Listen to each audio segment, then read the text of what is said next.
Hey, public praise. Guess what, people? We are back. It's your man, Resurrect, and I'm here with the lead band member of Christafari. This is Mark. How are you, man. brother? Great. I'm doing great, man. Right. Listen, it is a blessing to finally meet you.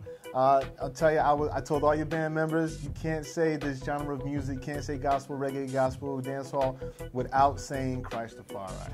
We're pretty synonymous with it. When I started the band 25 years ago, I thought that it was like peanut butter and jelly together for the first time. I didn't think that anybody had ever done it. There's a few in Jamaica or in Africa that had done it, but not on an international level, and so ours was kind of the first. And kind of like Coca-Cola or Kleenex, the name kind of becomes synonymous. Yeah, exactly. Whether it's good or bad, I hope we're good. Hey, mostly good. All good. You're going to resurrect that one, Resurrect. Well, listen, there was something that stuck out to me with your testimony. Yeah. I thought it was very interesting how, something like marijuana drew your interest to going to Jamaica, and then you got into the culture, and then you went to a youth camp, and God opened your eyes there. Mm-hmm. But the culture started with this negative draw, I would say. Yeah. But then God used that wherever you were going to bring you to Him. Yeah. And some people would say, "Hey, well, then that should be good. We should all do that." But talk about that. Yeah, well, that would be like saying, it wasn't until I was living in a crack house that I found Jesus. We should all go to crack house to find Jesus. Exactly. I was in Philly and I did find crack, but it was just in a bell. Okay, there you go. Just in the Liberty Bell. That's the closest to crack I'm gonna get. But seriously, yeah, God can use a lot of different things to get you on the path, and essentially what my story is just like your story. The Holy Spirit is courting you, whether you know it or not. And sometimes we try to drown out His voice with social media, with this, with that. There's always something going on. And if you notice the times when it's quiet, you could be in the shower, you could be on the toilet, you could be driving. The times where there's like not a lot of distractions, it's when you start to hear. I'm not saying like you're hearing voices, but essentially there's something inside that's God's written His law in our hearts. He's written eternity in our hearts, and He wants to have this intimate relationship with us. And so for me, obviously, it started off as me going to church and then straying away. At 10, I was smoking weed. I was a bad kid. Yeah. And then I started growing it in my teens, and then it escalated to coke and this and that, and then I was dealing and yeah, so when I went to Jamaica, I went there honestly for the herb. I mean, same reason why Snoop Lion went there, or whatever they call him this week. But I also picked up reggae, and when I picked up reggae, there were different artists who would sing from a text that I wasn't used to hearing in rock or rap. They were singing from the Bible. Right. I could relate to that because I was raised in the church, and I was rebelling from the church. Right. So I was like, okay, so that kind of opened up the Bible being cool for me again. Singing about Shadrach, Meshach, and Abednego.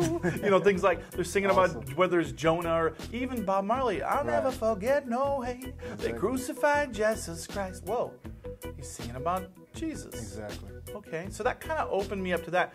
The deception is that, well, Islam speaks of Jesus, and Mormonism does, and so on and so forth. So if you take reggae to its nth degree, to all the way in, you're going to realize that they're worshiping Jesus, but they think someone else is Jesus. Right. They think Jesus has already come back. Exactly. So I got sucked into that. So I wouldn't say it's a good starting path. Right. In fact, 80 to 90% of all Rastafarians came out of the church. Right. So they believe Jesus Christ came back as this king of Ethiopia, Emperor Haile Selassie. Right. They worship him as Jesus Christ. The problem is he died and he didn't rise again. He denied being Christ, and he was a worshiper of Christ. Yeah. So to truly respect him and honor him would be to praise whom he praised. You might have some ties to Solomon, but that's about it doesn't matter. So Jesus had brothers. Exactly. Didn't he? Yes. And they weren't Christ. Exactly. I know a guy named Jesus, and he isn't Christ. Hey, I know a couple of guys named Jesus. It takes a lot more than that. It takes a lot more than a name or a lineage. It takes a virgin birth. Right. It takes a perfect life. Haile Selassie who sinned. And Jesus was born to die. Amen. And he rose from the dead, and you can go and visit the grave of Selassie, and he's there. It's wonderful. You can't take the pastor out of his element. You're always in an element, even in music, which is a beautiful thing. Especially when I'm driving my Honda Element, which I do have. Hey. I'm in my element. Hey. Send us some money for that plug. But anyway, so talk about your acceptance into this culture with your music, because I wouldn't say you're too much of one of the traditional reggae artists, and your group being from all over the world. All over, literally. How was it? Was it quick for the acceptance, or was it some hesitation? It's been mixed. Okay, so like our first album was kind of under the radar for the mainstream, but it charted on the Billboard charts in the Christian, and it did good. It did like 30,000 units, and that was Reggae Worship, the first fruits, and then our next one was Soul Fire, and before we released it, we were already on the Reggae Sunsplash tour. We were doing 46 cities in 53 days with Buju and all these major guys, I mean, Freddie McGregor, Oswald, Big Mountain, I mean, legends too. Exactly. But, so that was like, okay, we're releasing this album, we're on this major tour. It's like the highest heights. Quite honestly, that was like that was the first time we ever went to Boston. We were playing some major arena or something. It's like, it was awesome. But then at the same time, on that same tour, Buju tried to stab me with a knife 3 times. That's wonderful. That means you accept it. That meant that it was kind of like, so it was like, boom, massive stage. Boom, we're called the Antichrist, a sheep and a wolf in sheep's clothing, called all this, and that. And so it's always been kind of bittersweet, like even with this latest album, we're like, we kicked it off at #1 on the Billboard charts, and so I just saw a news thing today, and it was like they were like blasting whites on the top of the Billboard charts, whites controlling it's a negative thing. I'm like, man. Right. I mean, we're like, of our vocalists, it's 1/3 white. There's 3 of us, and I happen to be the one white. Of our band is like 8 of us, and 2 of us are white. I guess we're a white band. I don't know what. I don't think it matters. I think it's kind of dumb. I mean, it wouldn't be okay. Let's just turn this around. Imagine if it was like country music, blacks on the top of country. Somebody said that's racist. Somebody said that would be completely racist. You know what I mean? I just don't get it. So, but I think that it's a phenomenon or anomaly or whatever you want to say. To think that it's Jamaican music, and now the guys who are charting are from America, from New Zealand, from Hawaii. Right. But what's happening is that the artists in Jamaica, they want to do hip hop. They're looking at like there was a time when I used to go to Jamaica and it would be all about soccer, football, they call it. Right. But then they see Kobe and they see Shaq. Next time I come, they all want to be playing basketball because they all want to make multi-millions. And so they want to be the next Biggie or the next this or the next that, And it is what it is, but some of us are still trying to hold down the roots, keep the roots alive. So what's next for Christafari? Where's guys taking this group now?